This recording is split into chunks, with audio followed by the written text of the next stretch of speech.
Good evening, and welcome to our webinar. It's the second one that we are hosting for the year. Team, am I audible? Am I visible? Yes, ma'am. Okie dokes. So, yeah, we have such a special panel joining us tonight. And I hope that you've got your notebooks ready because we are basically covering the entire industry. We're covering Precious, who is the doer, she's the engineer, so she's the one that makes sure that whilst the people are mining and making money, compliance is maintained.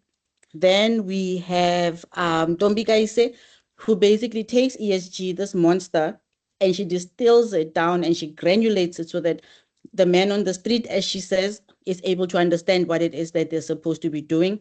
And then we have Mr. Mabete, who chairs social and ethics committees, but is also a legal expert and a policy writer who will be giving us the legalities of the social and ethics committees, what is expected so that it's not a tick box exercise. So welcome, Precious. Welcome, Mr. Mabete, and welcome, Ntombi Kaise. We are so grateful that you've made time to be with us. So what we normally do is I do like an introduction of what it is that we're going to be talking about. What is ESG? So today, the youngsters in my team have decided, no, ma'am, we are lit. So there's a video that we're going to be playing. It's 6 minutes long. Please take notes because that video is an introduction into this discussion. From there, I'm going to hand over to the panelists, starting with Precious, then Ntombi Kaise, and then Mr. Mabete, who are going to share their ideas or their views rather on this important subject. And it's not just for big companies, it's also for small companies. Everybody that really impacts the environment in one way or the other should actually be attending this session and implementing ESG in their companies. So without further ado, Marona Katlehol, can you please play the video? And then from there, we go straight into the discussions. Enjoy. Stay.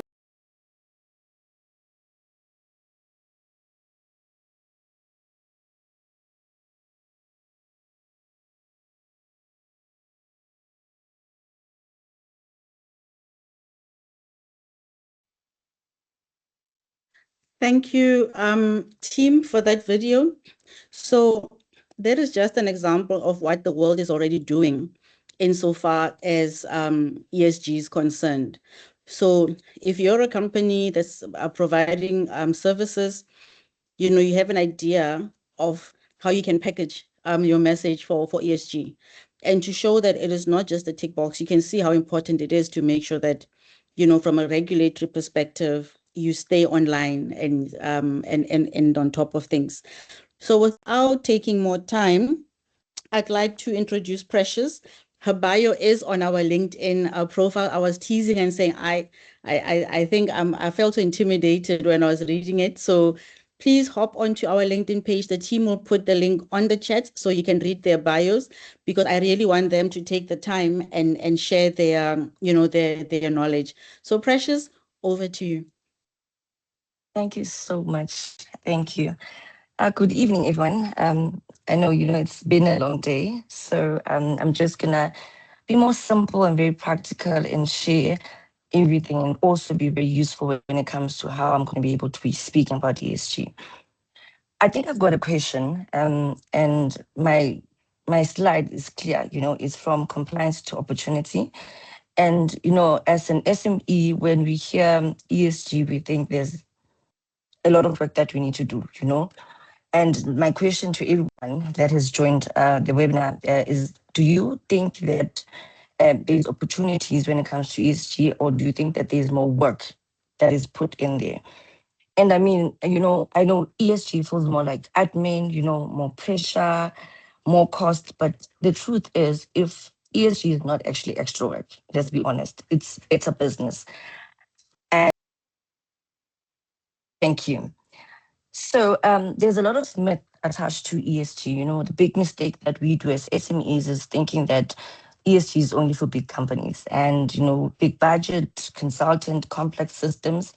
But let's make this very simple. Every time when you pay your employees, When you deliver your work, when you manage your safety in your business, you're already doing ESG. So that's how simple it is. So the problem is not we are not doing ESG. The problem is most SMEs, we are not structured. Oh, I'm already on the third slide. I'm moving very quickly there. It's my journey. So when I started the business, ESG was not even part of the conversation. We were focused on survival. We were focused on fixing equipment, making sure that we deliver the job, keeping the client, and making sure that we basically make money.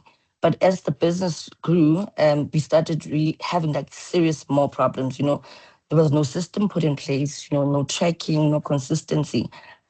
And then that's when I realized that for me to grow the business, we need more structure. And if we don't have structure, we're not going to grow as the business. Let me simplify ESG. So ESG sounds very complicated. We know this. I mean, I was looking at the video and I'm thinking that a lot of people, we actually think it's complicated, but it's really simple. It's how you operate your business, how you treat your people, and how you control your overall business. That's it.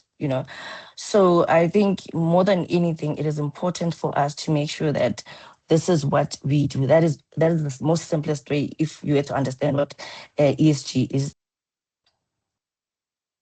Thank you. Let me say clearly, ESG is not a cost. ESG is more of your competitive advantage, more especially for SMEs. Because today clients are not asking, can you do the job? They're just asking, can we trust you? And when they trust you, they can obviously give you business. Yes. So there's a lot of opportunities when it comes to ESG. And what I've done is I've actually came up with 4 strategies that we can be able to use and implement in our businesses so that we can be able to be more proactive and make more money and also, give back to the community. So my first strategy, I said that we basically just need to control our operations. That is what ESG is about. The second strategy, as you can see, controlling systems, putting systems in place. And then the second strategy is more of improving efficiency. You need to be fast when you do things. You need to be better. You need to make fewer mistakes. But ESG actually assists us when it comes to making fewer mistakes. And then the third slide, the third strategy, we need to really invest in our people. This is extremely important because ESG is basically also about that. And then, with me, I've got artisans, job creation, female leadership. That is what we need to do. Thank you. So the strategy number 4 is basically connecting everything, your operations, your HR, your finance, your marketing. So that is what we need to put in. And then what we've done at 2C, we understand that ESG is not theory. It is how we work, structured processes, skilled team or artisans, if I should say, accountability. We don't just sell labor. We make sure that we deliver all the time. So this is our impact. We understand exactly what we do. We reduce downtime, lower the cost, stronger client trust, and also we improve when it comes to a reliable mechanical engineering company. So there is, as you can see here, there is a future when it comes to ESG, more especially with us as SMEs. So I think if I were to say, I think that would be my last slide, if I'm not mistaken. Yes, yeah. So, okay, sorry. This one is about winning as SMEs. We integrated ESG into our operations. We make sure that, you measure performance, you build trust, you deliver consistently. Because as well, as business owners and SMEs, we actually forget to make sure that we measure performance, and also when it comes to integrating ESG, it is in our operation, it's actually going to make us run our businesses better and faster, as I said. Okay. In closing, to be quite honest, ESG is a competitive advantage, as I said, and SMEs, we need to act now. And also, let me just leave you with this. ESG is not something you add to your business. It is how you run your business. Thank you. Wow, I think yeah, I've been taking quite a lot of notes, but I think we'll leave that for the end of the session because I was also asking myself, is it a competitive advantage, right? So I'm going to leave it to Ntombikaise and Mr. Mabete to also start thinking about it because I would like us to actually debate it. Because for some companies, they're like, "Ugh, we're already so overburdened with compliance. Now it's King 5 that has changed things, and those that are JSE listed, the JSE listing requirements have also now changed. So here comes Precious, and she says it's a competitive advantage. So how am I going to get time for all of this? And maybe Ntombi can tell us how she's going to make it easier for us so that it becomes that winning advantage. So over to you, Ntombi Kaise. I'm excited to hear how you're going to solve this problem. Welcome to everybody who has taken the time to join us. We really appreciate it. As I have requested, my network is already on Friday today, so I've requested that I switch my camera off while I am presenting. But yeah, thank you so much for the opportunity. And as Precious has said, ESG is very important. But to the men on the ground, what exactly is ESG? So ESG stands for environmental, social, and governance. It is a set of standards or criteria used by socially conscious investors, companies, and stakeholders to evaluate the impact of a company's operations on the environment, society, and its governance. So if you've got a business that either offers a service or you offer a product, what impact does your operations, whether you are manufacturing this product that you are selling to your customers or in conducting the services that you offer to your customers, what impact does that operation have on the environment, on the society around you and the communities within that you operate, as well as the governance? How do you, as a business owner, ensure that while conducting your businesses, you do so in an ethical manner, focusing on anti-corruption, focusing on anti-bribery? We know I am based in the Western Cape, and in the Western Cape, there is an increase in Amapara requesting or demanding companies and business owner to pay them a bribery fee, essentially labeled as protection fee. It is a disease that has plagued South Africa. And so you, as a business owner now, you need to find a way to protect your business against these type of challenges and risks. So that is where the governance comes in. And instead of looking only at traditional financial metrics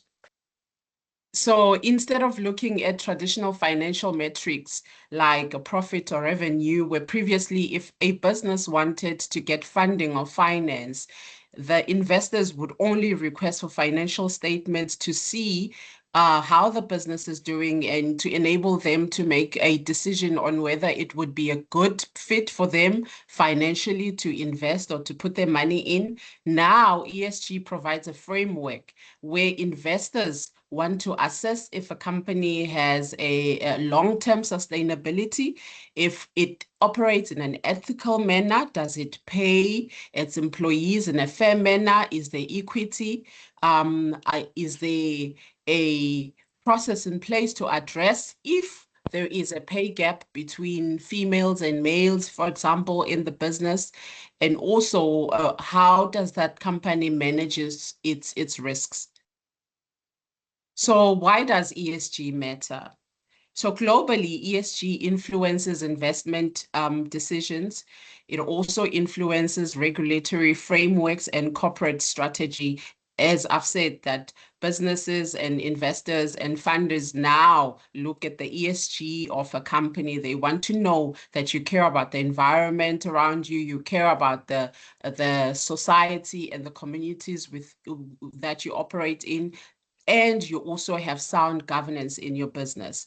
So in South Africa, ESG is becoming essential for business resilience and access to capital. And also we are moving from a more voluntary disclosure to a regulatory disclosure, where more and more companies are now required to disclose on their ESG.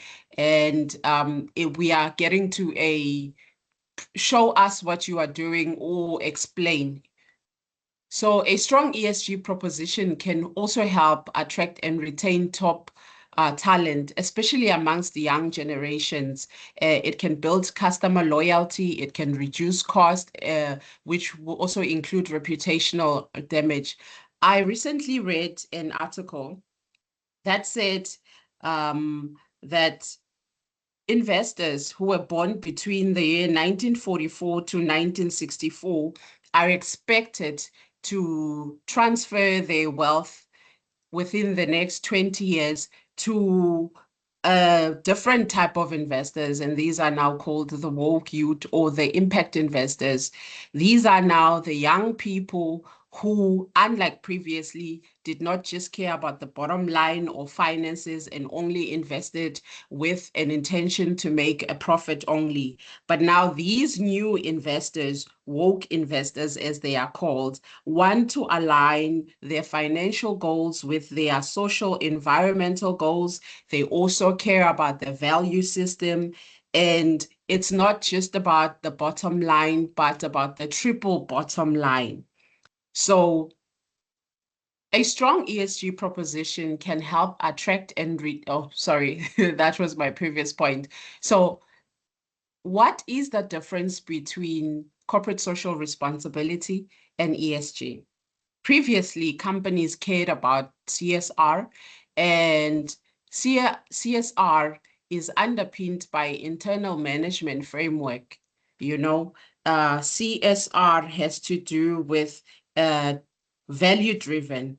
It's the company's moral obligation to be a good citizen. So essentially, it has to do with what does being a good citizen mean to the company? And based on whatever that answer is for themselves, then that's what they decide to do for their CSR. And the budget that they allocate to their CSR initiatives is also dependent on whatever the business feels they can spare in terms of their finances. But ESG is underpinned by an external management framework. It is risk-driven. Companies need to quantify performance and specific material used by investors, and they look at the standards, and investors want to see audible, measurable matrix. Okay, so if I can just give you a practical example, a company that is CSR focused would be, say, start an initiative to plant trees. They would encourage all their employees to volunteer and encourage them to plant trees, have their marketing company and PR department take pictures of employees planting trees. And they would run maybe, say, a press release. Oh, look, this is what we do. We planted 1 million trees. Now, that is a company that is CSR focused. But a company that is ESG focused would not just plant trees. They would conduct a material assessment. And some of you might be thinking, okay, what is this material assessment? ESG has got something called material matters. And material matters are, if I can give you an example, imagine you want to buy a house. Now, when you go and view the house, you get there, the real estate agent shows you the house, and you notice that the paint is cracking a little bit. Maybe there are a few loose tiles in the house. Those are things that are important, but those are things that you can say, I can fix these things. I still love the house. But if you walked into the house and you saw that the foundation, for example, had a problem, or the roof of the house has a problem, now those are very important things that you cannot overlook. So those are the material matters of a business. If I can give you another example, if you are a captain of a ship, say you need to get from Durban to the Portuguese island or my MSC cruise of the ship. A lot of things could go wrong in the ship. Perhaps the stove doesn't work and you are unable to prepare meals as you plan to for your people who are on board, your guests, your customers. That's very important. But if there was a leak in the boat, that is essential because a leak in the boat means that you might not be able to reach the Portuguese island as you had planned. So that is a material matter. So companies need to understand what are those things that are very important and those things that might be detrimental to their operations or might be a stumbling blocks, those things that might cost them investors. So the reality in South Africa is that South Africa is a regional leader in sustainability with high levels of corporate commitment and a rapid evolving regulatory landscape. I think Mr. Mabeka will also touch on this. Compared to Africa, South Africa has got very good laws, and we are much more advanced compared to the rest of Africa. Okay.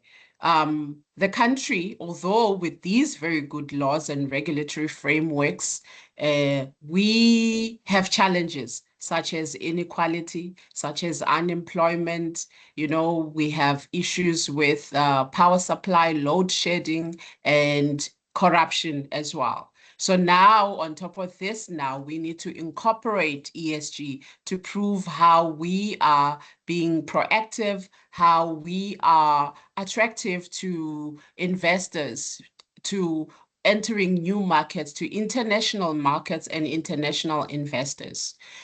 On the other hand, corporate challenges include widespread greenwashing.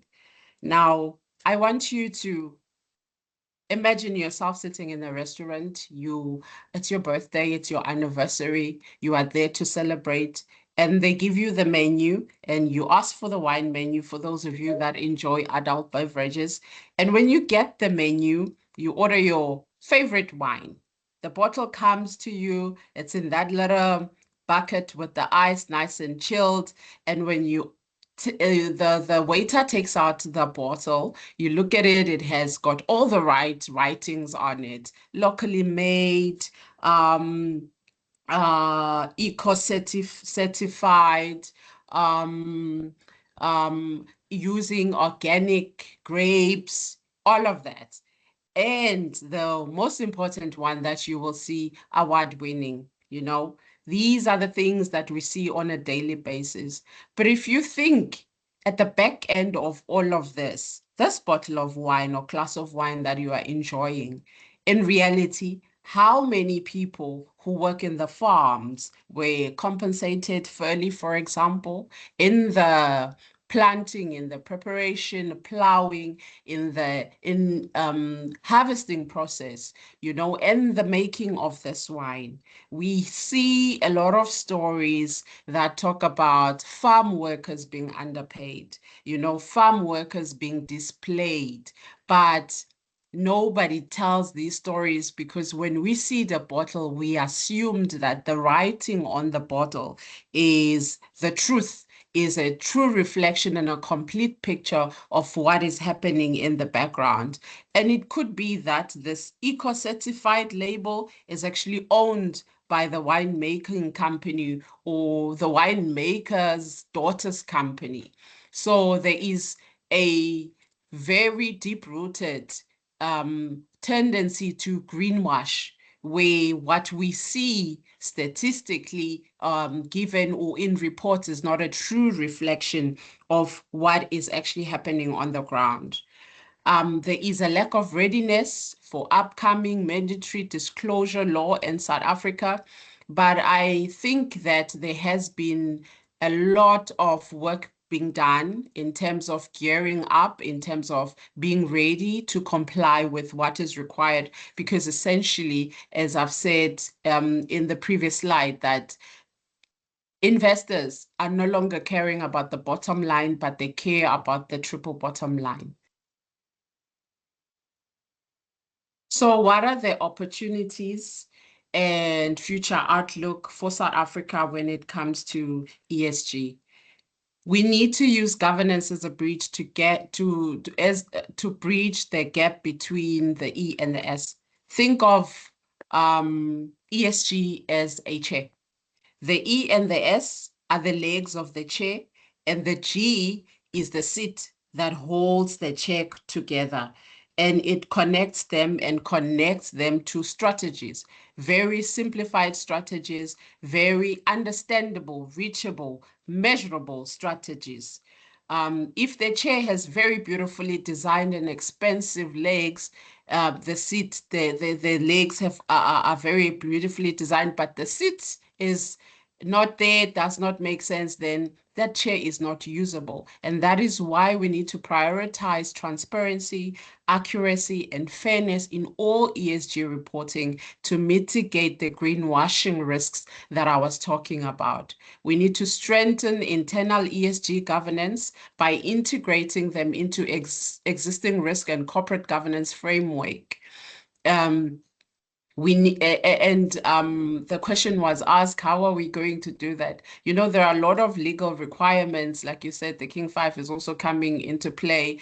But if from what I've seen, most of these regulatory requirements actually talk to each other. It's just that the one maybe drills deeper into your scope of work, but they all tie in together. So one does not need to neglect one for the sake of the other. We need to prepare for the mandatory ISSB alignment reporting, which is what everybody is aligning to now, the International Sustainability Standard Board. And we need to identify and understand what our gaps are in terms of how we are currently reporting and what the world out there is aligning towards and the requirements. We need to move from a tick box where we just tick a box, to a trust by ensuring stakeholder engagement. This is being inclusive and having participation from communities impacted by operation. Long gone are the days when a company will come to a specific community and you have board members and you have consultants sitting in the boardroom deciding on what they think the society or the community in which they're going to operate needs or what they need to offer them, where we have jobs where we just ask the community members to be securities to guard the material that we're going to be using to do the job without any real meaningful sustainable impact. As soon as the project is done, we leave the site unrehabilitated, and there aren't really any practical any sustainable long impact skills that we have imparted, that we have left with the communities. So communities need to be involved from the beginning. They know what they want and they can speak for themselves instead of anticipating, trying to whitewash what we think is right for the communities. And another thing that we need is collaboration. This is between private sectors, the government and civil society. And this will help us in prioritizing positive impact over just trying to comply. This means that we will be saying what we are going to be doing, but also doing what we said we will do and measuring it in a measurable way. And this is very important. I read an article that was in the Mail and Guardian, and it was titled "The Award-Winning Exploitation: South Africa's Sustainability Facade, Unmasked." And the author says this title was, I think, a 2025 title by Brian Adams, if I'm not mistaken. And Brian Adams says, "Charity soothes the wound, but justice closes it.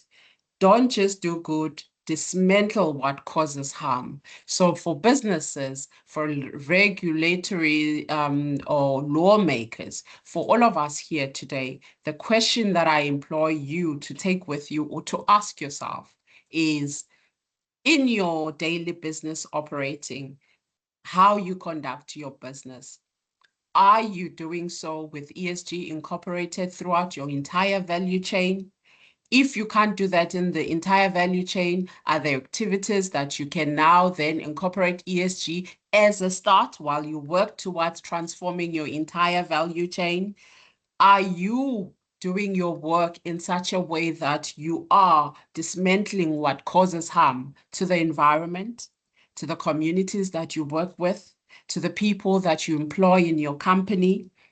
And do you have governance processes that ensure that everybody in your company, from the highest paid person to the man on the ground, from the highly educated to the one who can't even write or read their name, understands what their role is in ensuring that you comply to ESG?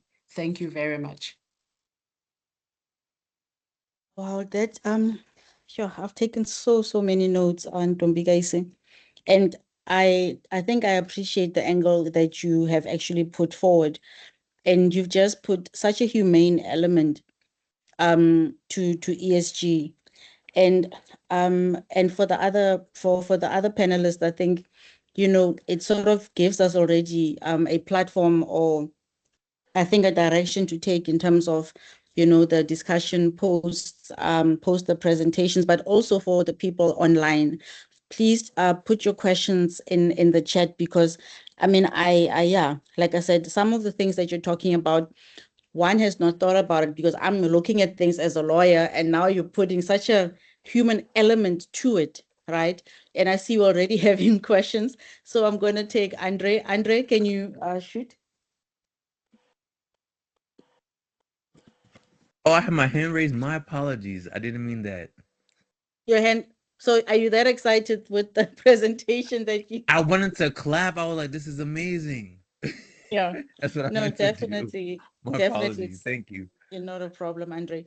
So yeah, so I think from what, Precious has been saying, and in terms of, is compliance a burden or an advantage? And then you take it now to what Ntombika is saying, that it really does become their advantage, because then you actually can show that you're doing what you're doing for the right reasons, right? And for the people that are supposed to benefit. So a lot to think about. So please put your questions, even your comments and just your thoughts, in the chat. If you think these two presentations are amazing, please put it in the chat so that the ladies can get feedback on your views as well. The team will make sure that I read these at the end of the next presentation, and then let's just engage on this. And please get your questions ready, and so that we can engage. Mr. Mabete, I'm handing over to you now.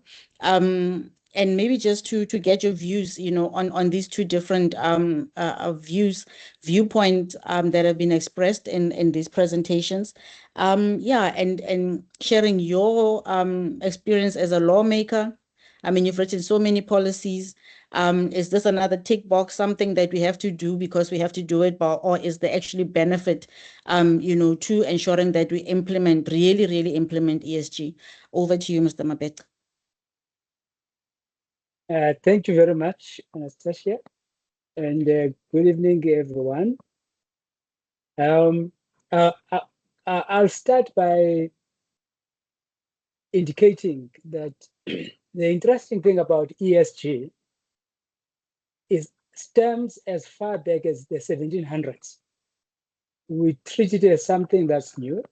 They say it was introduced as anti-slavery and on the basis of ethical principles as far back as the 1700s.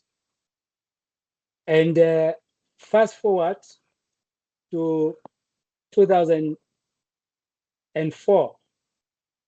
In 2004, ESG officially was coined by the UN Global Compact in the Who Cares Who Cares Win report, which urged financial institutions to integrate ESG factors into investment decisions. And that led to the creation of the UN Principles for Responsible Investment, what they call PRI, in 2006. That led to the formalization of ESG as a global investment framework. Now, bearing that in mind, let's then come back to South Africa. And my responsibility is to talk about the social and ethics committees, as well as about the laws. In terms of the Companies Act of 2008, Section 72 includes details on social and ethics committee. In fact, social and ethics committee is one of the two committees that were introduced as statutory committees and when the Companies Act of 2008 was passed. What's very interesting is the fact that there are regulations. In fact, there's Regulation 43 that is very detailed in terms of social and ethics committee. And most importantly is, firstly, to whom do the regulations apply? That is every state-owned company, and a state-owned company in South Africa is any entity that is owned by government. We have three spheres of government in terms of the constitution. We being local government, then provincial government, and the national government. Any entity that is owned in any of the three spheres and is registered as a company in terms of the Companies Act, then it is referred to as a state-owned company. And it needs to have social and ethics committee. And then it also applies to every listed public company. If a company is listed as a public company, it's required to have social and ethics committee. And then there's a third element. Any other company that has in any two of the previous 5 years scored above 500 points in terms of Regulation 26, sub-regulation 2. But what is important here for the purposes of this presentation is the fact that if your company is operating in, or its activities have the public interest, see, the nature and the extent of the activities of the company are very critical. And as well as, of course, the workforce size of the company. But what is very important is the fact that whilst we consider ourselves as, well, not subject to certain laws, we think that these are for big companies and so on, we also need to look in terms of what our companies are doing. We perhaps even get professional advice as to whether the activities of your company falls within those companies that are supposed to be having social and ethics committee. So these are critical elements. And if it's necessary, if you realize that you fall within those categories, there's a room within legislation, the Companies Act and the regulations, that you may apply for exemption. That despite the fact that when one looks at the Act, Section 72, looking at Section 72 as well as Regulation 43, you are supposed to have social and ethics committee.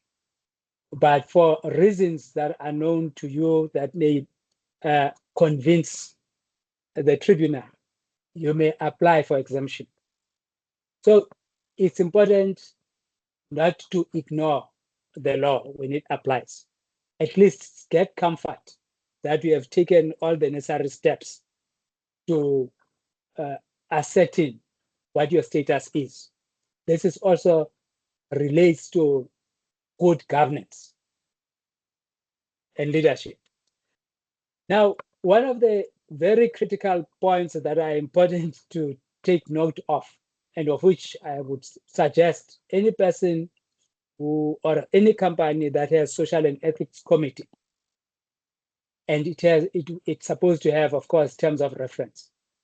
The terms of reference of that committee need to, amongst others, cover Regulation 43, Sub-Regulation 5, which it basically states the specific functions that need to be covered, amongst others, by Social and Ethics Committee.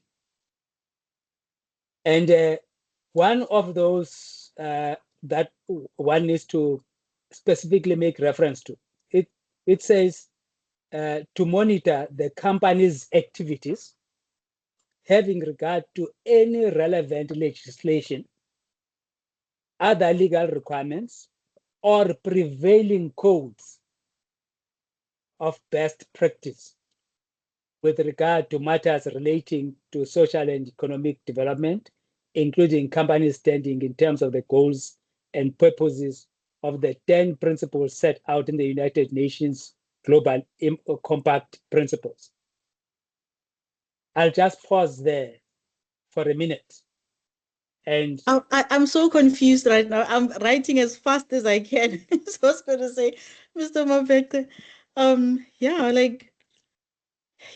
I think one thing that caught me, off guard is this, like implementing the regulations and also these exemptions, right? Has anyone ever gotten an exemption? This is just a question that popped in. Has anyone ever said, you know what, I'm not able to do this? I need an exemption. In your view, do you know of anyone? And if so, is it even worth it to try and get an exemption? I'm not aware of anyone, but there's nothing wrong with applying. You are not breaking the law when you apply. At least the worst case scenario is to perhaps invite audit for your company. Yeah. Because if you are applying for exemption, then you are effectively saying to CIPC, they must audit your operations to give themselves comfort that, in fact, if you get the exemption, then there is no prejudice to what is sought, to the mischief that is sought to be addressed by the Act and the regulations. Okay, I see there's a hand, Precious. No, thank you so much. Oh, thank you, Mr. Mabekte. I think you've said a mouthful, but I actually have a question, more especially from an SME point of view. You spoke about social committees, but for SMEs that don't have those structures, how can we be able to create a social impact in a very simple way?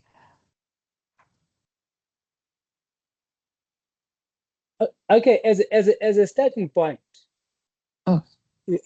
you see, the regulations provide for the minimum number of members that could constitute the Social and Ethics Committee. It says the Social and Ethics Committee must comprise not less than 3 directors or prescribed officers of the company. Now, if we break down just the part that I've indicated, if you have, let's say you have a company, you are a sole director, but you do have other people who are managers in the company who fall within the description of prescribed officers. the prescribed officers are people who are senior people in the organization who have a significant role to play in the process and decision making of the organization. So you may have those people, but you don't know that they are prescribed officers. Someone who's responsible for all your if you're an engineering company, someone who's responsible for all your planning and if you also do tenders, and basically the person that is responsible to bring all the business in the company and make the decisions whether to apply or not to apply for business. That person is very critical in the business, and that person may qualify as prescribed officer. So that is why the breakdown, getting professional guidance in terms of how exactly can you comply without necessarily spending more money, because you already have these people who are paying them. You just need to constitute them as part of a social and ethics committee where this is required.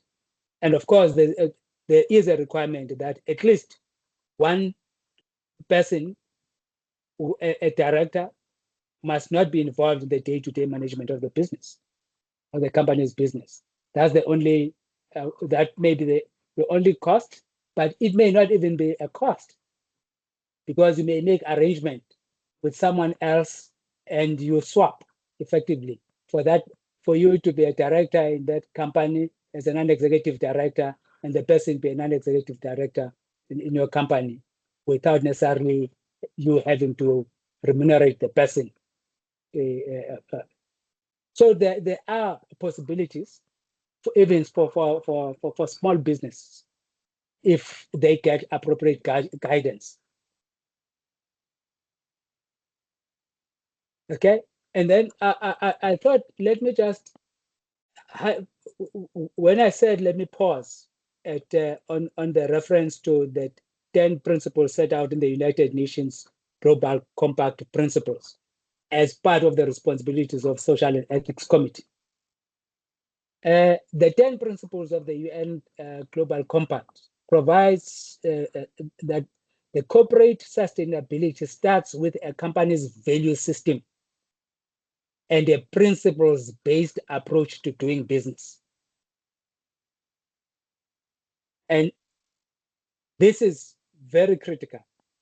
So in understanding what your responsibility is as a company, and you having social and ethics committee, you also need to actually drill down to what those 10 principles are, which includes human rights, which includes labor. In fact, there are 4 principles on labor. And there's one of the principles on labor is principle 6, elimination of discrimination in the respect of employment and occupation. There should be no position in your company that cannot be occupied by a woman, for instance, by a black or a white person or whatever. These are critical elements. There are also environment, the three principles on environment. That includes encourage the development and diffusion of environmentally friendly technologies. And there's also anti-corruption, amongst others. So it's important for one to look at all at that regulation 43 sub-regulation 5 as a whole. Unfortunately, the time does not allow us to go through all of it, but these are important issues that needs to be taken into consideration. Now, we also have King 5. I'll quickly go through this. The King 5 code on corporate governance is now applicable from the 1st of January 2026. Amongst others, it recommends characteristics and values of leadership that take responsibility, which entails anticipating, preventing, or otherwise mitigating the negative impacts and outcomes of the organization's activities and outputs on the resources and relationships it uses and its and effects on its economic, social, and environmental context. So this talks to the employees, this talks to the customers, this talks to the environment, and everything else that makes this your company what it is. Now, I just want to us to look at the South African company's approach to ESG practices. I want to make an example with a road agency. In Johannesburg, we have Johannesburg Road Agency as an example. And part of what Johannesburg Road Agency does, it basically is responsible for the streets of Johannesburg. And it uses bitumen, which is tar, that is produced from crude oil for surfacing of the roads instead of environmentally friendly alternatives. There are many environmentally friendly alternatives that are available in South Africa. I'll make an example of the roller compacted concrete that has been approved by Agroma South Africa and given a lifespan of about 63 years with up to 25 years with no potholes. Now, you ask yourself, if you are serious about ESG practices, why would we have these companies practically designing roads very expensively and also destructively, because environmentally, bitumen is destructive, to be honest. The costs, the environmental costs, its climate impact is so much. And one of the reasons why that this is happening, besides as someone who said, is corruption. They want something that is most expensive, that will need to be maintained so often, so that they can get the 10-15% corruption fee for every time they procure. They don't want something that is going to last forever. They don't want something that can be deployed by the locals in the area or people who are less skilled, and so on. So this is just an example of an ESG practice that is negative. And the implications to the company or to the companies, because there's a lot of them around the country, the implications include, of course, very serious risks, especially now with the possible introduction of the Climate Change Act. We have the Climate Change Act of 2023. Of course, the relevant section it currently is not applicable, which is Section 25, that would require or provide obligations to different spheres of government. So these are realities that need to be prepared for by the companies, but also there are missed opportunities, because then all the funding that is the green funds are missed. You can't get funding, you can't get, because you prefer to use processes that are not ESG positive for your personal benefits, to the detriment of the company, its employees, and the country. So this is, in short, what I would like to, where I would like to stop, because I see I've taken more time than I intended to take. I will deal with any other issues during questions. Thank you. Thank you so much, Mr. Mapete, for that. And I don't think you have really taken more time, because I think the legal aspects of it is always something that people grapple with. And it's something that people also need to understand why they need to, implement, social and ethics in the work that we do as well. Our job is to advise companies in terms of how to like who qualifies for social and ethics, right? So how you've actually put it then in terms of the regulatory requirements as well, it sort of just distills it. I see your hand, Mr. Mabete. Yes, my apologies, Anastasia. No, There's continue. there's just one critical point that I omitted that I feel I would feel very guilty if If you don't I share don't this, mention. okay, Yes, please go ahead. yeah. You see, there's Companies Amendment Act 16 of 2024, which has which is introducing extensive amendments to social and ethics committee, including reporting that may have a prescribed framework. It means we must expect regulations that will provide a reporting framework for social and ethics committee. I thought, let me just not leave that out. Thank you.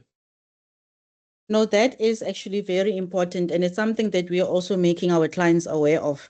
You know that there is a definite overhaul, and I think it also would then be aligned to the new, I think like also the new King 4. So there's a lot of work that needs to be done. Hence, we played that video at the beginning to show that we are only scratching the surface. So there are questions for the panelists. I'm going to start with Anthony Julius and then take Bongiwe Dube next. So you may follow each other in that order, please. Anthony? Thank you. Good evening. Thank you, Anastasia. I hope we're going to get the recording of this You are. because You network are is a bit. getting, yeah. Yeah. I'm just going to, as a short introduction, Anthony Julius from SMME in Kuruman in the Northern Cape, but in business now for 6 years. And we're dealing with in trading in 5 different provinces and dealing with very big corporates. And I know a lot of legal specialists are on this team. I must just say there's 2 things to this. I've been exposed to the ESG obviously because of the mining giants that we're working with, and as a former mine owner. Unfortunately for us as SMMEs, all this new laws and regulations are filtered down to us during tender applications, and Yeah. um, N- unfortunately, the mines doesn't compensate in the tender procedures and everything for the financial implications. And then just something interesting on Mr. Lumkile's presentation. We have an interest in the roads.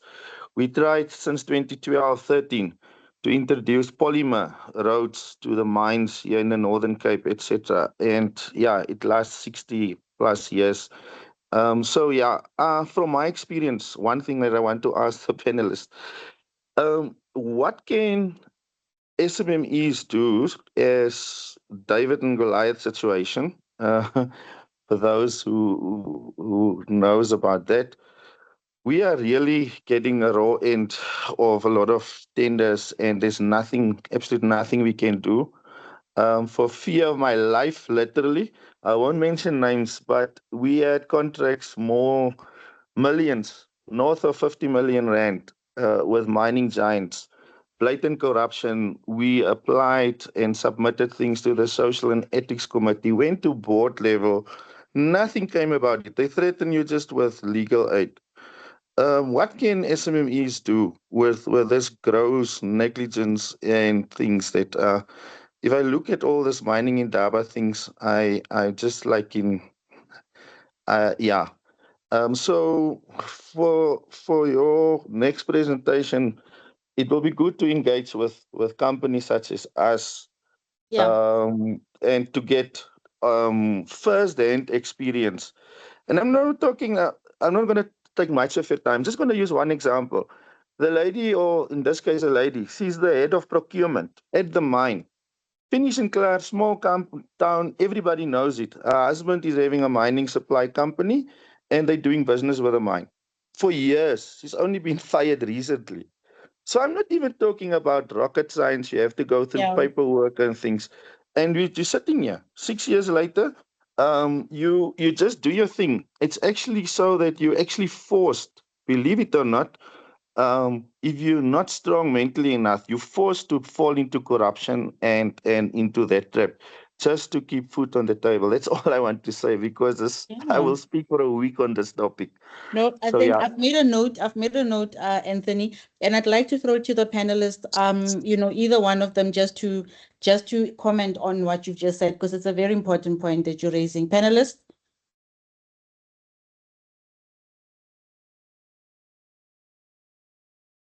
Mr. Mabeka, please unmute and let's just go. I think so that it can be interactive. Yeah. Okay. Let me start by saying I do have experience of working in the mining environment, providing services in the mining environment. I think what's most important is for one to understand their regulatory environment as a starting point. But secondly, on issues, in fact, what has just been said by the last speaker, it's something that we have come across in the Northern Cape. In fact, exactly as he was explaining it. And this, in essence, may fall within corruption. And this is a matter that Social and Ethics Committee of the company needs to address. But one of the amendments that I mentioned in the new amendments of the Companies Amendment Act 16 of 2024, it's introducing statutory reporting to shareholders. And that is also where one needs to take the matter up. You see, if you are not satisfied with how the board has dealt with the matter, you need to approach the shareholders, at least one of the shareholders, to say, this is our position and this is our experience with the company. We don't believe that Social and Ethics Committee does its work. We have this information, we have this experience, and that is why those amendments are there, so that you have additional avenues of dealing with things like having been experienced by the previous speaker. Thank you. Okay. Thank you so much, Mr. Mabete. And I think for the other panelists as well, I think just maybe to get your heads around that, Precious, probably you would have some more Yes. insights. If you want to share, please. Not a problem, yes. Thank you. I think for SMEs, I mean, corruption obviously blocks access to opportunity, let's be honest, right? So our response has to be very intentional. This is what I think, because we choose integrity, formalizing our system, and then also just making sure that we don't keep quiet, as Mr. Mapeko just said now, because for us, governance is not theory. And I mean, it's survival, you put in so much work. I mean, there's financial implications put in when you're putting a tender and all of those things. And then boom, you realize that there's actually corruption. So I think it's how we position ourselves and also getting to know the policies as well of clients that you want to do business with, because we are very quick in signing up a service level agreement, but actually we don't even know what would protect us as also SMEs. That is my point. Thank you. Thank you so much. And I think we must just keep those comments going. I've got Bongiwe Dube, whose hand has been up. Bongiwe, you may unmute. Thank you for the opportunity. I just wanted to mention when there was a question being asked about whether there has been opportunities where exemptions have been provided in respect of. That's me. Like it's something that has been niggling me. So I hope you've got the answer. Yes, I do. And so if you go to the company's tribunal website, you will see all the decisions that they've taken. And they are the ones who actually provides the exemption. So you will see that there are some decisions where they have given the exemption. And in my space, you will find that it's with regards to debt capital markets. And you find that companies would want to issue bonds or issue issue debts basically. And as a result, the work is not being done by the SPV, that's the special purpose vehicle that they set up. The work is still being done by the company somewhere else. And so it's difficult for the special purpose vehicle to then have an SEC where to be able to report on certain things because it sits beyond them. And yet they have the PI score because it's one of the things that Yes. is looked at in order to decide whether you should have an SEC or not. So they have Yes. a PI score that says they should be having an SEC. However, they don't have employees and they are not running the actual operations. So in those circumstances, that's where you would apply for exemptions and you show that where that reporting will sit Yes. in other circumstances. Yeah. Wow, thank you so much. You've really answered something that I've been asking myself. And I'll definitely make sure that myself and the team go onto that website, just to see, because it would be good to also understand what is the process and what are the yardsticks, like which lines need to be, like which bright lights need to be crossed to actually get those exemptions. So thank you so much, Bongiwe. There's quite a few comments and questions. If I can go into the Q&A sections, and please remember, raise your hands. This is your chance to ask questions from the three experts, and even post this. You're welcome to reach out to them. Their details are on LinkedIn, and then just keep the conversation going because ESG is going nowhere, clearly. I mean, I've noted that it started in the 1700s and it's just going to get worse from here, worse in a good way. So we've got a comment from Silence Lubisi. He says, thank you to Ntombika Ise for explaining ESG in such a layman's term ever possible. I just want to know if the recording will be available. It will be available. The team will update on LinkedIn, but we will be putting it on our YouTube channel. How do we integrate ESG? So this is a question from Delmaine Ayman, which is she's one of the people that I'm actually training this week on governance in Cape Town. And I'm glad that she's attending. So how do we integrate the ESG reporting and principles into the business when it has been doing CSR for so long? Tombi, guys, I'm sure this you could easily take if you want to respond. Yes, thank you very much. And thank you, Delmain, for the question. So as I've previously said, that companies need to move from just being CSR focused and moving into being ESG focused in their reporting. So the first thing that a company would have to do is to do their assessments and identify what their material matters are. And then once you know that, you then put into place practical measures to measure, to quantify, because you cannot measure what you are not aware of. Say, for example, the example that I made of a company that is planting trees and taking pictures, and that is them doing CSR. But if we were to take the same company now and move them from being CSR focused into being ESG focused, so that company would now do the assessment to measure what their impact is in terms of environmental, in terms of their social and governance. And then they would then put practical, measurable systems in place. For example, they could measure their scope 1, scope 2, and scope 3 emissions.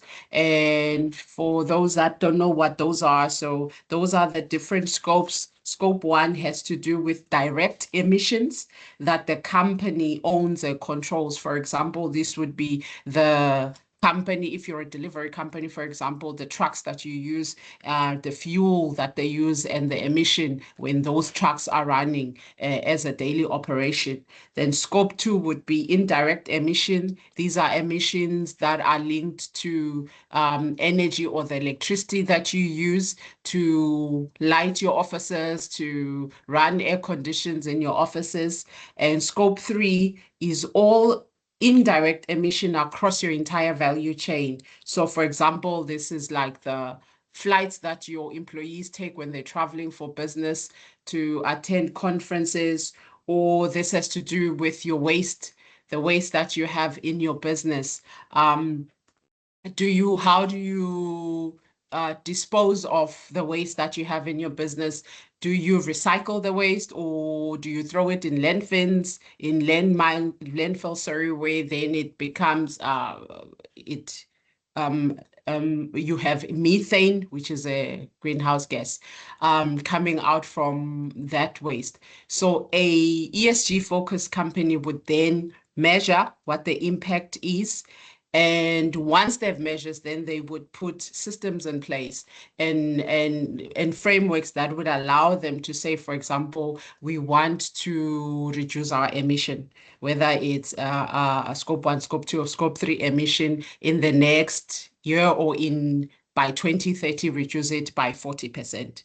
So you need to be practical. You need to be to have steps or systems that you can measure, that are measurable, that are practical, instead of just having reports or finished reports that says this is what we've done. So if somebody's coming from the outside looking at your company, they need to have something tangible, something that they can measure, something that they can see that you are doing versus what you say you are doing.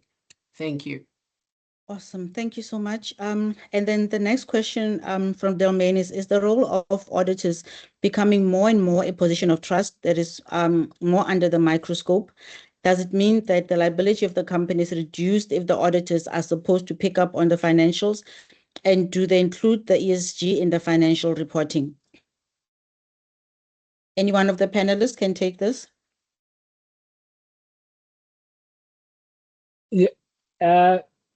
If I may start, we all have a responsibility to make sure that wherever we are within the organization, we need to introduce ethical culture that starts with the person who opens the gate when any person comes in. And that ends with everybody, including the board, whether as non-executive directors as well as the executive directors, like the CEO. The responsibilities of auditors, whether it's internal auditors or it's external auditors, they are just additional assurances to confirm that in fact you are what you say you are in having created that ethical culture. So everybody has a responsibility, and we need also to develop policies, internal policies of the organization or companies that confirms that. Thank you. Okay. Thank you. Thank you so much, Mr. Mabete. I just want to run through the questions and allow the panelists some time to also just wrap up. There's another question from Vatiswa Mene asking, good evening and thank you for the informative presentation panel. Vatiswa, if you're still online, I think unmute because this is quite an important question for SMEs, right? So if you want to please unmute so you can ask your question, and if there's any nuances that you want to add, you can definitely do so.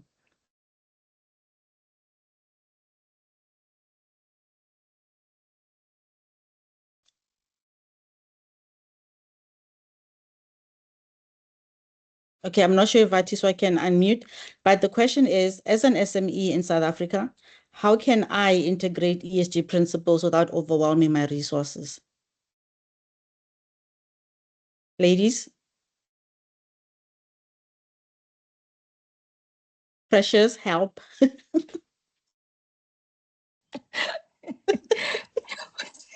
I like that. I Help. think, as I said, I think part of my presentation was really mostly as an SME, understanding that we need to put aside money for everything. If you ask the question about being competitive, the competitive advantage, separate yourself, understand that you're not a small business. This is what is required, put in a budget when it comes to what you want as a business, like for instance, in our industry, you need to have ISO. those things, that it separates you, similar to ESG. So I think one, as I said, as Vatiswa is asking about that, as an SME myself, put in your budget. There's also funding that is also available. We need to do a lot of research and finding out, and more especially understanding the the pain point of the people or the clients that you want to service, because immediately when you say to them, I've maybe started with just the implementation, haven't done the auditing and all of those things, they would actually see that you now want to be a step ahead when it comes to being an SME. Now you are basically now saying that you want to be an upscaling business. So there's not really much what I would what I'm trying to say is that you don't need to overspend, but start implementing.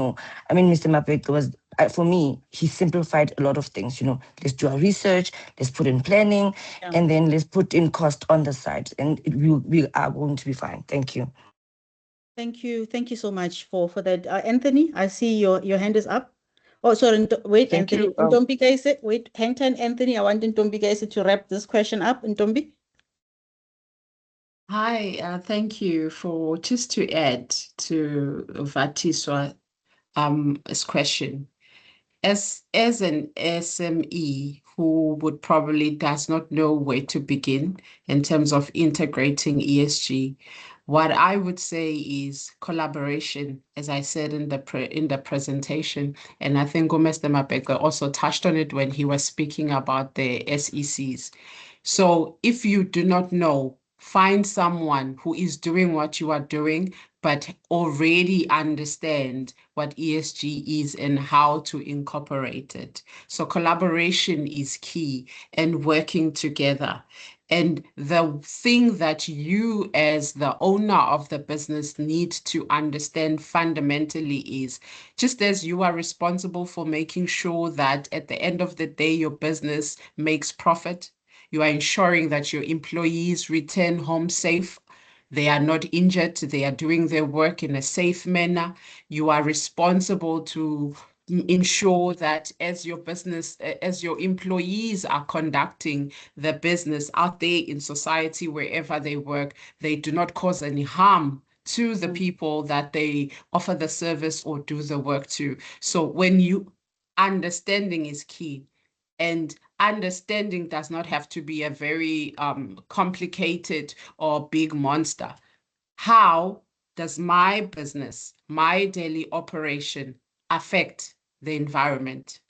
How does it affect the communities that I work with, the people who I serve, all the stakeholders that are involved? How does it, and what systems do I have in place to ensure all of these things? The people are safe. I do the work in an ethical manner. There is anti-bribery, there's anti-corruption in how I conduct my business. When you understand that, then it gives you an up on answering the next question. If I don't know how my business affects the environment, how do I then find out? How do I measure that?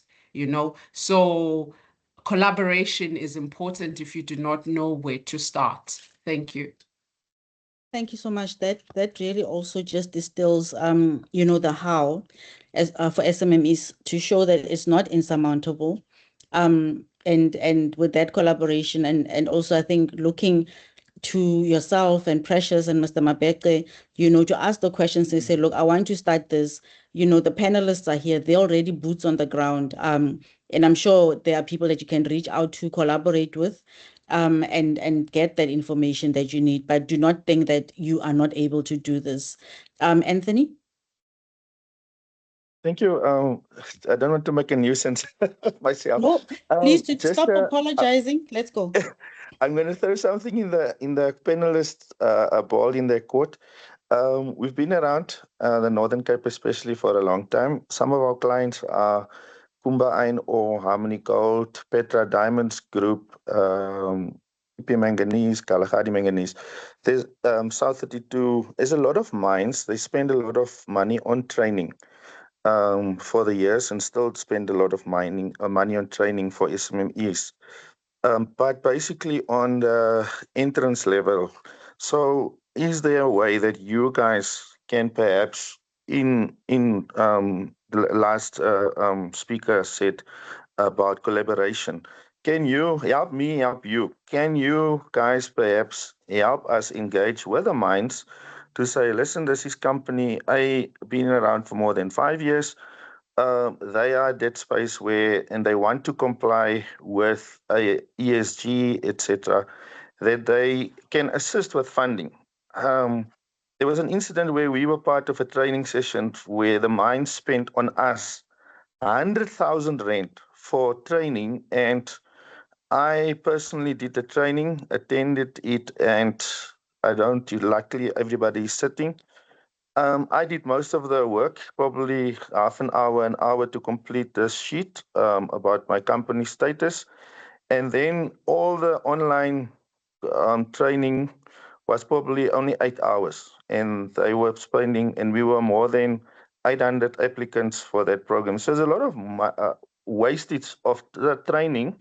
So there's more than enough money for us to comply, because there is, as we speak, tenders that we are offered, and it starts with, if your company is ISO 41000 and I don't know what, can't remember the last digits. I got a quotation for 250,000 to comply. And our competition is Bidvest, Steiner, that type of guys. So yeah, collaborate with us so that you as the specialist can say, listen, we are willing and able, we have the expertise to do the training. We will vet or make sure that the companies are at a space where they need it, because there's a lot of training that tenders that are flying around 3 to 5 years, and we can't because we don't comply. And like I said, there is a lot of money for training available. Daily opportunities as we speak, there's still, but not this level Yeah. of compliance. That's Yeah. all I wanted to say. I hope I made myself clear with the, yeah. I think you So we, did. I think you yeah. did, Julius. And you know, that's why we run these webinars. That's why we invite the caliber of people that we invite, so that you're able, and you can see here are their details. Thank you, team.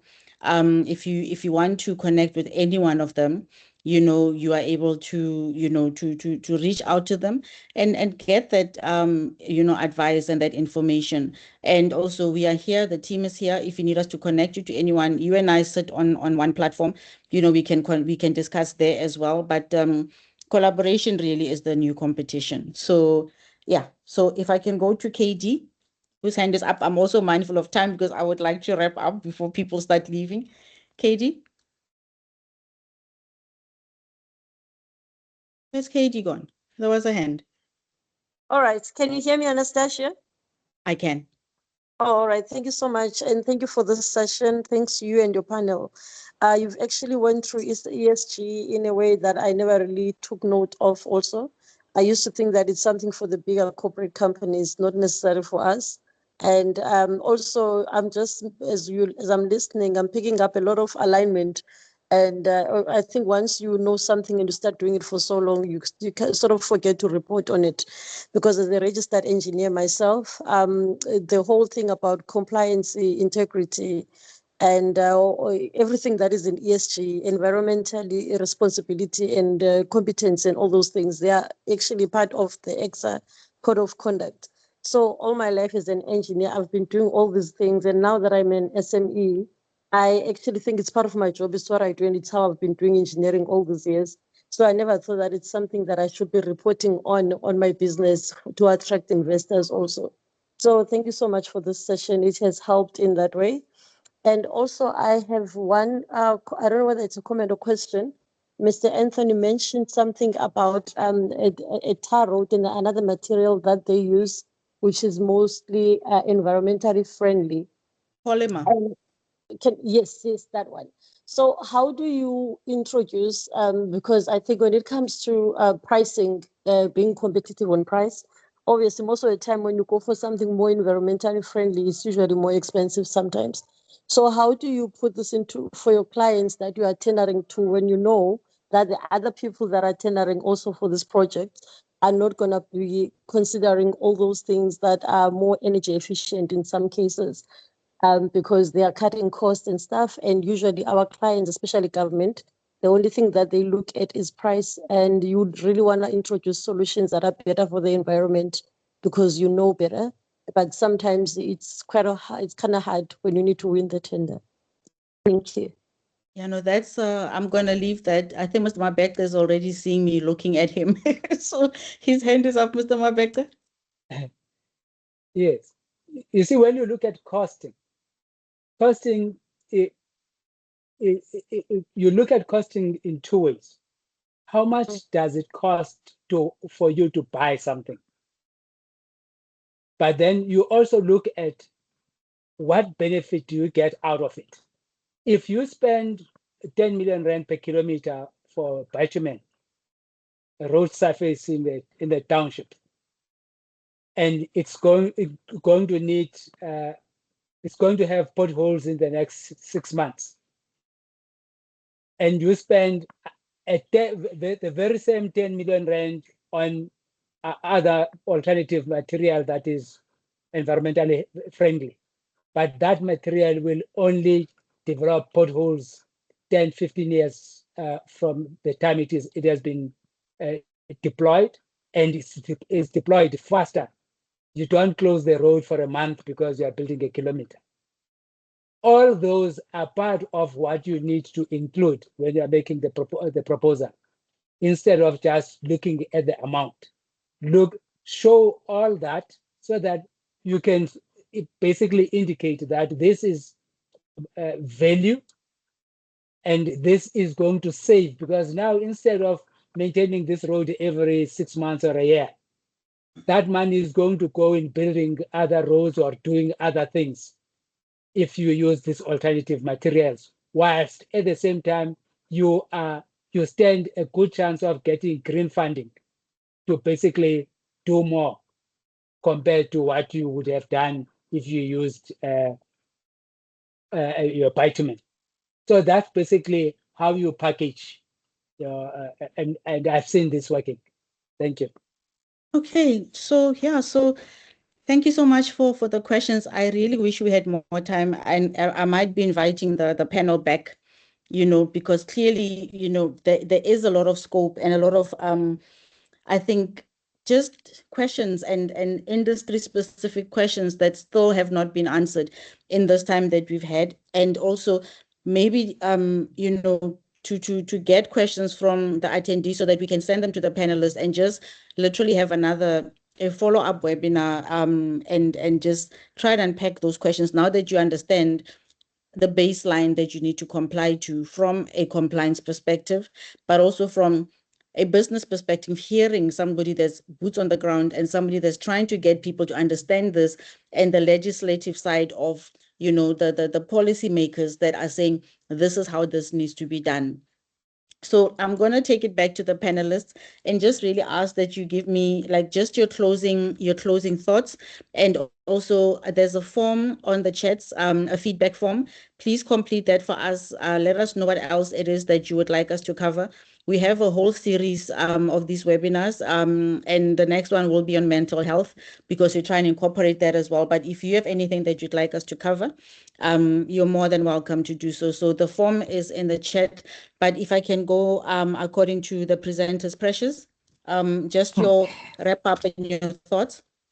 And in closing, thank you so much. I think from a SME's perspective, ESG is already part of how we operate, and the opportunity is to making it practical and also making it accessible so it becomes a tool of growth and not a barrier. So I think that is my thing when it comes to that. Thank you so much.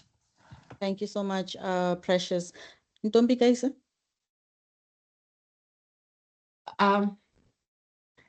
Thank you. ESG is more than just what you say you are going to be doing. ESG is the values that the company lives. ESG says what you cannot say with your mouth. It tells us if what you say you care about really translates to what you really care about. ESG is your actions. It's your business walking the walk versus you talking the talk. So it is very important. It is not an option. It's not something you do because you feel like it. It's not a nice to have. It is a must have for companies that want to be resilient, companies that want to attract funding opportunities, but above all, for companies that show they care more than they say they care. Thank you. Thank you. Mr. Mapete? Yes, compliance is not just a cost, it's also a benefit. What's most important is to consider when you think something is expensive, consider how else can I get it done? You know, I normally say other people look at the cost now. They don't look at what investment, because if you're running a business and you spend money on something, it's a cost to the business. And that is the money that you are not going to be paying to SARS as part of your profit. And you would have gained, and you can even bring your team, you can even organize a group. Like I heard some of the people who are asking questions saying, we are this, we are this. And it means you can put together a team and call Anastasia and say, Anastasia, please help this group that I've put together with regard to this. And can we pay you over time? We'll pay so much and we'll finish in 6 months and whatever. And these things are possible. We are all people who are trying to make sure that we can help each other to be where we want to be. Just think about it. Thank you. Thank you, Mr. Mabeka. So it basically goes to that whole cost of compliance, right? And I always say that as lawyers, we are always seen as a grudge purchase. But rather you come to me at the beginning, I cost you less than if you come in when it's a crisis, because now we need to start from scratch. And I also think that people need to start looking at their companies and say, no, we've got 3 employees. We don't need to have a social and ethics committee. You might find you're making so much money and you're ticking another box. You must have that committee. Now you must be dealing with fines. And I'm glad that Bongiwe actually explained, because I've always asked myself, does anyone get exemptions? Now you can also look at, okay, do I really have to have a social and ethics committee, in that sense? But also, when you do bring people on board, you don't have to have people that sit as permanent directors. You can appoint an advisory board that can actually, like Mr. Mabekte says, assist you in terms of putting these things together. And that is what we're here for. That is what Mashobane is here for. That is what people like Mr. Mabekte are here for, to say that, what, if you need help, come through. Don't come to me when the popo has already hit the fan. And I love, what Precious also said, that is compliance a burden or an advantage? You need to choose your struggle. Choose your struggle. And from where I'm sitting, it's actually an advantage, because you look good. When it's time for you to get funded, you have all of these things in place. And remember, as ESG is but one part of compliance that you need to put in place. We've had another webinar where we were talking about another element of compliance. And if you want to be a global citizen and a global player at some point, start by complying here at home. So thank you so much for everybody. I know it's late in the evening, but the fact that you've attended and you've stayed the course really shows that you take yourself very seriously and the businesses that you run, because ESG is not for rich companies, it's for everyone, right? And Ntombika, say you have really, you've brought the EQ element into all of this, and we need more people like you that can distill this and actually make it very practical, because any industry, as long as you impact the environment, start thinking. And Mr. Mabekte, sure, me, I just wrote Regulation 43, subsection 5. I'm going to be sitting and reading that. So thank you so much to the panel. I really appreciate it.